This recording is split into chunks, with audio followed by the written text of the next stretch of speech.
খবর তো দেখি বাংলাদেশে প্রায় দেখতে পাওয়া যায়, বিভিন্ন জায়গায় দেখতে পাওয়া যায় উমুকে আমার নবীকে নিয়ে কটূক্ত করেছে। একটি ইতিহাস আপনাদেরকে শোনাবো।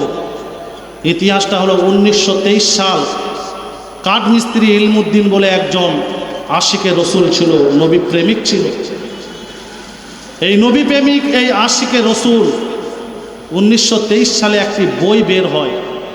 এই বইয়ের যে প্রকাশক, এই বইটি বের করেছিল রঙ্গিলা রসুল, নাউজুবিল্লাহ পড়েন। অর্থাৎ নবী করিম সাল্লাল্লাহু আলাইহি ওয়াসাল্লামের চরিত্রর ব্যাপারে এই বইটা বের করা হয়েছিল। সেই সময় ইংরেজদের শাসন ছিল।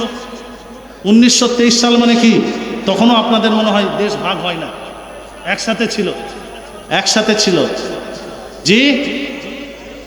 1823 সাল, আচ্ছা হ্যাঁ 1823 সাল, তখনও দেশ ভাগ হয় নাই। তো এই 1823 সালে ইলমুদ্দিন কাঠমিস্ত্রি নবীর এত ইশক, এত ভালোবাসা, এত শ্রদ্ধা, এত সম্মান তার অন্তরের মধ্যে ছিল। যখন এই বইটা যখন বের করা হয়, ইংরেজদের শাসন ছিল, ব্রিটিশ শাসন ছিল, তখন ওই বইয়ের যে প্রকাশক ছিল তাকে সবার সামনে হত্যা করেছিল।